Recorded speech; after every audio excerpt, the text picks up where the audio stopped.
Waalaikumsalam. Tensi ya kan seperti itu ya. Kemudian apa namanya metode mengajar guru, kemudian media, evaluasi, semua itu.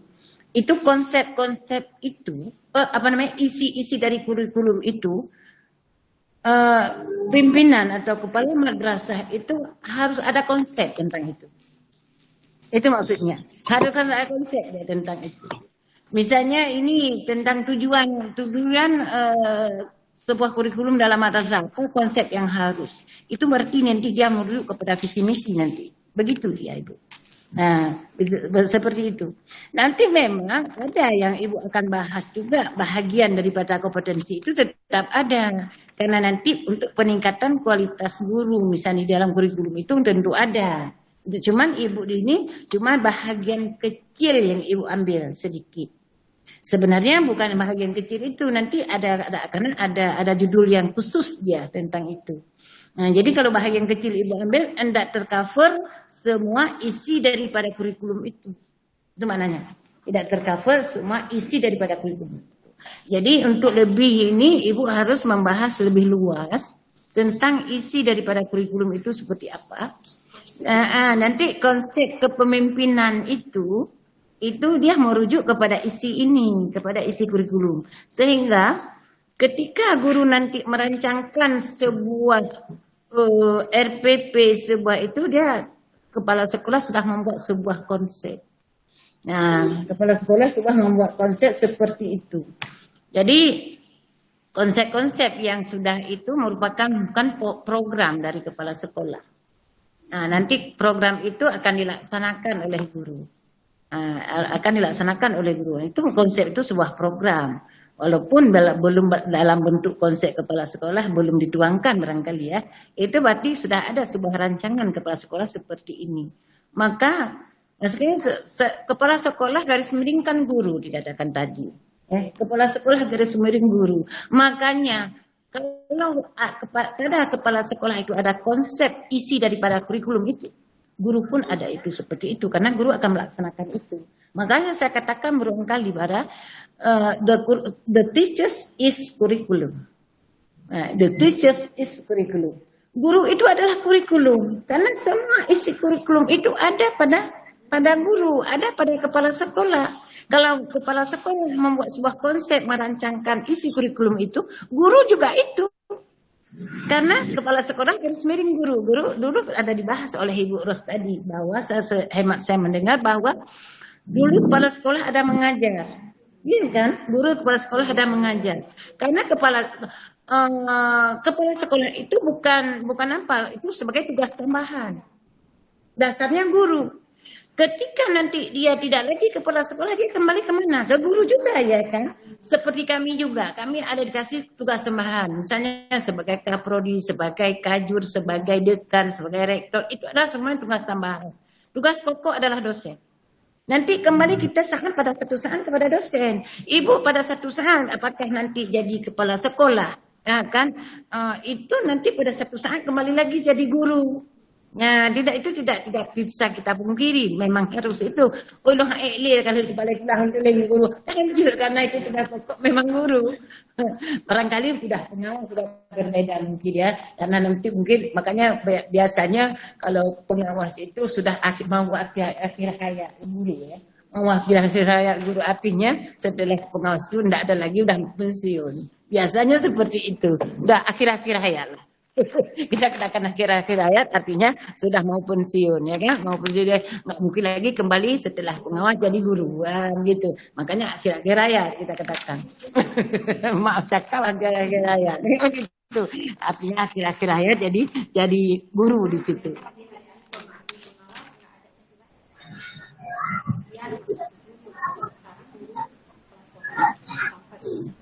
Iyalah. Jadi dari guru, makanya saya katakan begitu jadi pengawas itu akhir hayat, karena nggak mungkin lagi kembali ke guru. Tapi kalau kepala sekolah, dia setelah kepala sekolah bisa jadi kembali ke guru. Tapi kalau pengawas enggak, makanya saat kepala pengawas itu akhir hayat kita katakan, karena dia nggak kembali lagi ke guru kan gitu. Nah, walaupun nanti dia bisa dari 2 kali dia jadi pengawas, ya kan? 2 kali ini jadi pengawas barangkali. Ini yang maksud kita meluruskan punya ibu ini nanti bisa direvisi, bisa lebih bagus makalahnya ya, bisa lebih bagus. Ya, bukan saya apa ya, bukan saya mengapa, kita meluruskan aja bahwa apa yang dimaksud. Memang ada yang apa dibahaskan oleh Ibu Nurbaiti ada di sini, tetapi agak sempit pembahasannya. Kalau kita melihat daripada isi kurikulum, bukan ini. Ini bahagian daripada ini sedikit, ya kan? Baik.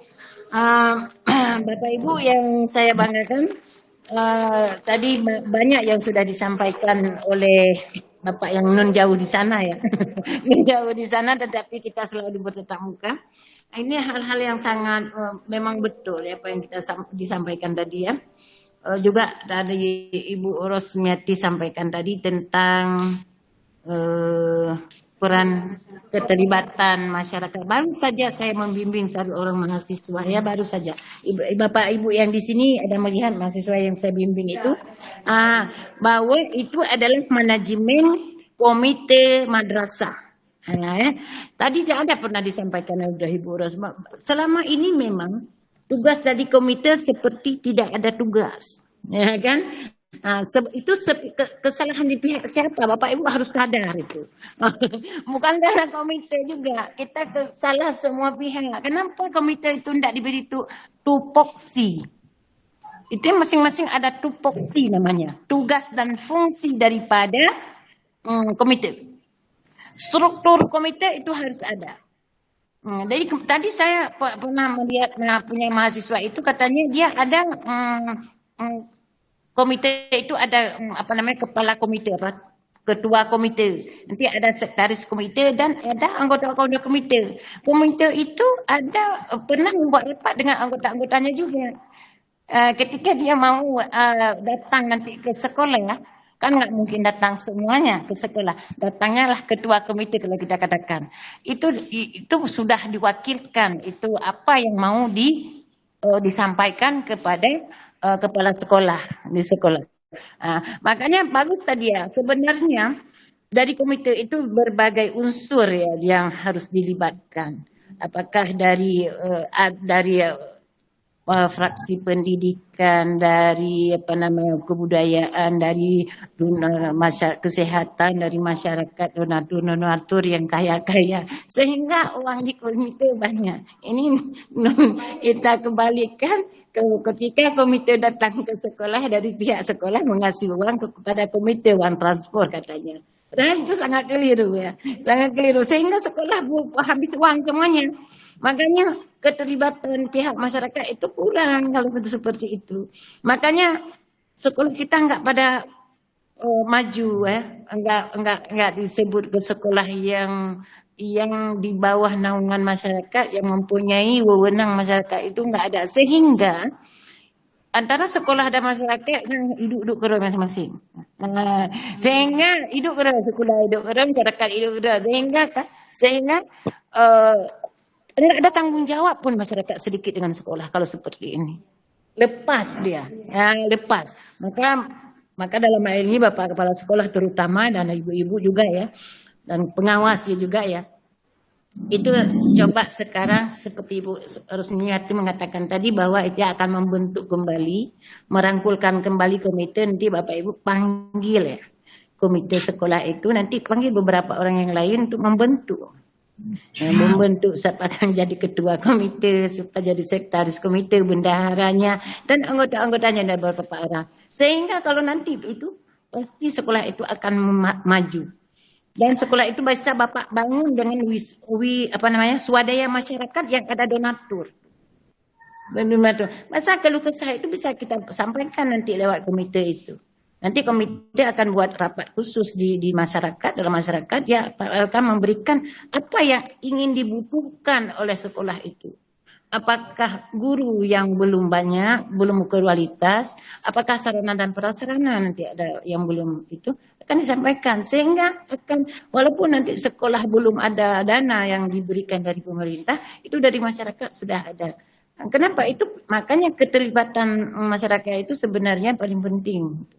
Jadi sehingga ya kalau kita lihat kenapa orang bisa maju, kenapa sekolah orang bisa maju, Nah, inilah dia ada keterlibatan daripada masyarakat. Saya lihat daerah Matang Biren itu keterlibatan masyarakat itu sangat tinggi dengan di daerah kita Aceh Utara. Ya, coba lihat orang Matang itu kompak.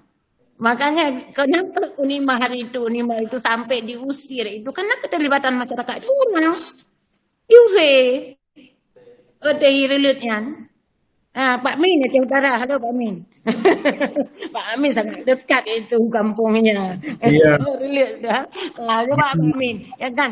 Hitung. Padahal perguruan tinggi yang berada di tengah-tengah masyarakat itu di Aceh Utara sebenarnya membawa apa namanya ekonomi masyarakat itu bagus, kan? Anak umit naik kulai kuda pure, dumputo loh mak ijak. Tapi hitung masyarakat, kenapa pertanyaannya seperti itu? Nah itu harus ada. Kenapa? itu jongkok. Makanya coba sekarang dirangkul masyarakat itu, diberikan dulu. Makanya keterbukaan itu seperti itu sebenarnya harus ada. Keterbukaan itu harus apa nama lebih utama. Komunikasi efektif itu lebih utama. Nah, komunikasi kaulan sadida, kaulan karima, ya kan? Perkataan-perkataan yang baik yang kita berikan, yang paham masyarakat bagaimana kita mau menyampaikan. Ini sehingga baik sampai iba parang ya usi. Relu orang iba parang Pak Ming. Iba parang. Yo sepu ya tanam lewatnya hidup manu menghanjur. Ya, kenapa? Sehingga coba kita lihat sekarang apa yang terjadi di sana. Dan kan sering lo dan pernah tinggal di daerah Samsuduha kan tahu. Sering-sering lo kena. Dipegang di masyarakat inan haibu ilum kan. Kok jaga rubo. Orang yang kalau pegang rumah sewa inan sewa. Yang pegang sewa rumah udah main deh orangnya. Katanya mahasiswa. Jadi lah anak deh. Ham lagu bilis sewa rumah ini. Ibu cerita dia dan tewa orang sewa toko buku sewa kok mahal dua tu dia cakap guru yang fikir hayun dia junta sebab siswa kok mahasiswa kok ramai. Dia sewa 2 orang anak-anak lagu le mahasiswa ini aja le. Ugo yang total 20 juta. 20 juta betul tu. Total 20 juta ugo sewa toko. Karena sebab ini sebenarnya inilah tadi keterlibatan sehingga terjadilah hal-hal yang tidak diinginkan. Makanya oleh pihak sekolah tentang komite itu ya tentang keterlibatan masyarakat atau komite itu sangat kita harapkan bagaimana nanti oleh kepala sekolah membentuk komite yang kualified ya, kualified. Bu Ros itu sudah ada cita-cita seperti itu. Saya melihat bagus. Nah, ya. Itu. Iya, itu seperti itu. Supaya kan masyarakat itu paham walaupun dia kalau di lembaga itu dia sebagai profesor, tapi kalau di dalam masyarakat dia kan sebagai masyarakat. Iya kan? Nah, kalau di lembaga itu karena dia ada modifikasi akademiknya itu profesor ya, profesor. Tapi kalau dia di dalam masyarakat dia tetap masyarakat, dia kan bisa duduk di sebagai komite juga. Nah, kalau demikian sehingga ada hal ketika disampaikan kepada masyarakat itu ini jangan diangkat komite itu masyarakat yang awam tentang pendidikan. Nah ini jadi ngadroy sehingga memang olah-olah masyarakat hanya perlu menamping. Padahal di situ nanti semua pada lengkap. Jadi kalau itu nanti komite itu punya gaji sendiri dia sebenarnya. Itu yang begini komite hanya gaji. Aneh kerja komite hanya gaji.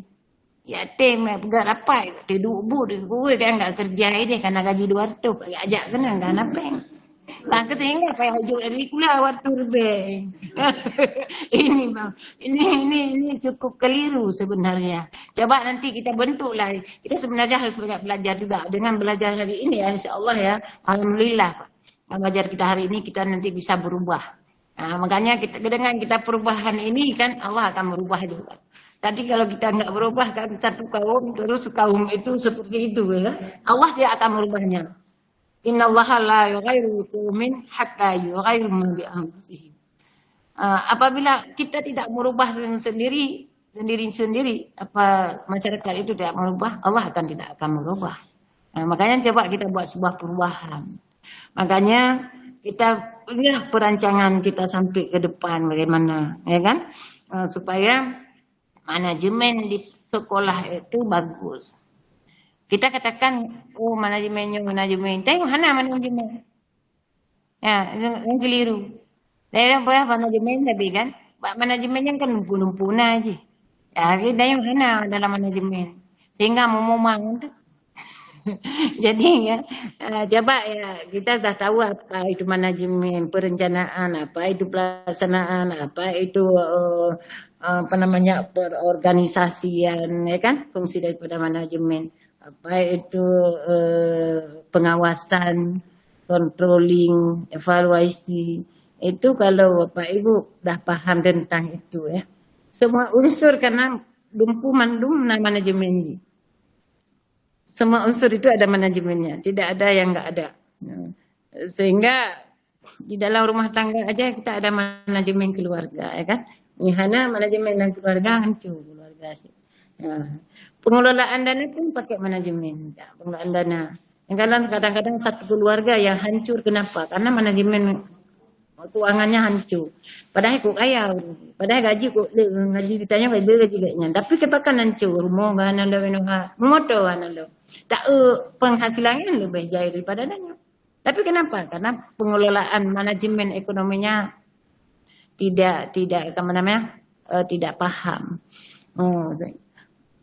Karena ada kadang-kadang orang bisa stroke kayak gara-gara itu. Tidaknya bercerita, tidak yang pensiunan dari PT Harun yang gajinya cukup melimpah ruah atau dari mobil Uir, gajinya melimpah ruah. Dia tidak mengelola ekonominya secara bagus. Pengelolaan ekonomi itu kan manajemen, ya kan? Nah bagus dia hanya orang itu poya terus. Dia nggak memprediksi ke depan gimana, nggak memprediksi bagaimana nanti rumah saya bagaimana, anak saya udah besar, kuliah anak saya bagaimana. Ya, kan itu nggak dibuat semuanya. Begitu pensiun, dia nggak tinggal lagi di rumah apa namanya, di rumah komplek, dia rumah nggak ada, anak udah besar, udah, ya kan, anak udah besar, ada harus kuliah macam-macam, stroke, shock, meninggal, ada. Sampai shock meninggal karena dia enggak ini Pak, dulu semua enggak pada pakai sewa, semua dulu enggak pakai bayar. Listrik anak dia listrik anak bayar listrik bayar dia ini pakai AC bentar heboh rumah heboh pakai heboh kamar kan air enggak bayar, semua enggak bayar, ini udah pakai heboh AC rumah 2 juta sebulan bayar tambah AC bentar 2 juta ribu 2 juta boleh morto boleh membut. Hai bayar hampir 2 C kan 10 ampere harus pakai 1 juta paling minimal malah baru ya tadi AC harus bayar sendiri, semua bayar sendiri, air bayar sendiri, ya kan, semua bayar sendiri, jadi shock kan, ya kan, inilah dia karena pengelolaan yang tidak bagus. Ini Bapak Ibu, maka ke depan kita apa namanya selaku pemangku pendidikan Bapak Ibu nanti sudah magister ya kan, ya, sudah magister ini sudah berarti sudah profesional dalam bidang manajemen, ya kan, dan manajemen sudah profesional, apalagi nanti sudah doktor ya kan, ini sudah mulai juga profesional juga ini. Jadi bagaimana mengatur ya, mengatur itu kan bahagian dari manajemen juga, mengatur ya kan, manajemen sih mengatur. Ya kan? Bagaimana mengatur yang bagus. Mulai kalau kita nanti di dalam pembelajaran ini kurikulum ya, bagaimana mengatur kurikulum itu supaya kurikulum itu bagus.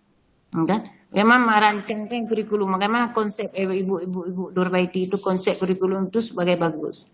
Nah, dibuat sebuah konsep yang dipegang untuk konsep pemimpinan dalam membuat kurikulum itu. Bagaimana yang bagus, ya kan? Nah, itu.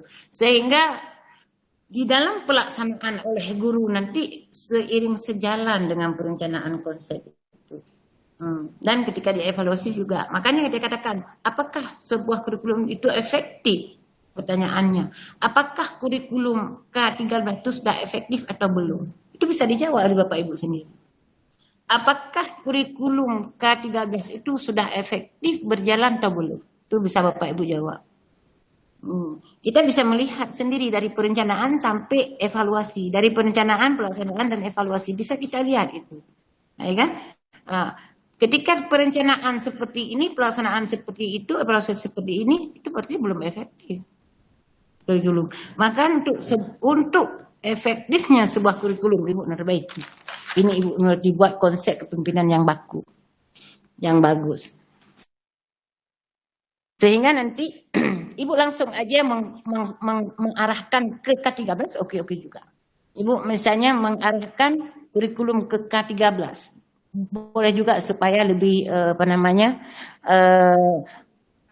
lebih mengarah atau lebih spesifik ya, lebih spesifik sehingga Ibu nanti lebih ini ya, mungkin nanti Ibu bisa angkat sebuah judul tesis Ibu sendiri. Nah, supaya ini Ibu lebih paham dan kita bisa berikan nanti kepada sekolah-sekolah lain dengan konsep Ibu ini. Ya, ada pertanyaan dari Bapak Ibu? Demikian yang saya sampaikan. Kalau ada pertanyaan, saya tampung pertanyaan barang dua karena waktu sudah jam 1 lewat. Karena saya kan makan pulang. Ini ada undangan enggak sempat pergi. Pas. Ini ada undangan lagi, mungkin nggak sempat lagi pergi kadang. Undangan, kemudian makan, salat, dah tampil lagi, ya. Tampil lagi jam 2 saya masuk lagi. Bagaimana Bapak Ibu? Pas, Bu. Ya. Pas saja dah pas Pak. Oke. Kalau udah pas, alhamdulillahirobbilalamin. Saya ucapkan mudah-mudahan apa yang saya sampaikan menjadi ilmu pengetahuan kita bersama, berkah dan sebagai pengalaman kita juga ya dalam kehidupan sehari-hari. Bukan saya Bapak Ibu sudah lebih paham karena memang itu di lapangan hari ini kita kan sharing-sharing aja ya, sharing-sharing aja untuk ke depan lebih bagus walaupun itu memang kita selaku manusia perlu ada kealpaan juga, ada kesilapan, itu memang wajar-wajar aja. Tapi dengan kealpaan dan kesalahpahaman itu perlu kita perbaiki supaya lebih bagus dan Allah pun akan meridai apa yang kita kerjakan. Amin ya rabbal alamin. Saya akhiri wabillahi taufiq wal hidayah. Selamat berpisah, selamat berjumpa Bapak Ibu. Saya akhiri wabillahi taufiq wal hidayah. Assalamualaikum warahmatullahi wabarakatuh. Waalaikumsalam warahmatullahi wabarakatuh. Baik, Bapak Ibu saya tutup kembali. Oke? Oke, lanjut.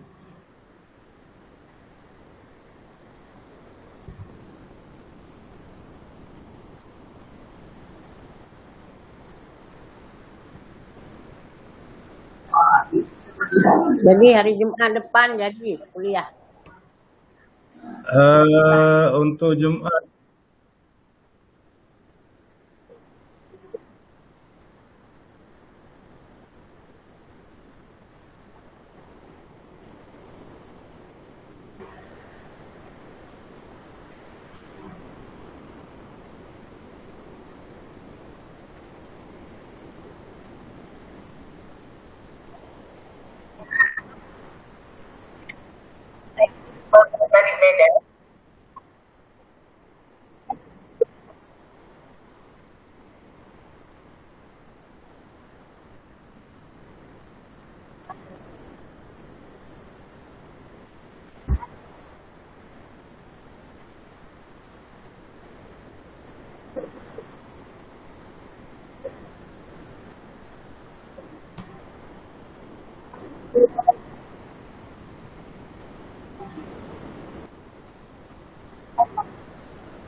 tracing BU.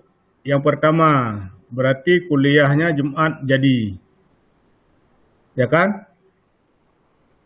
Yang kedua, apabila itu berhalangan,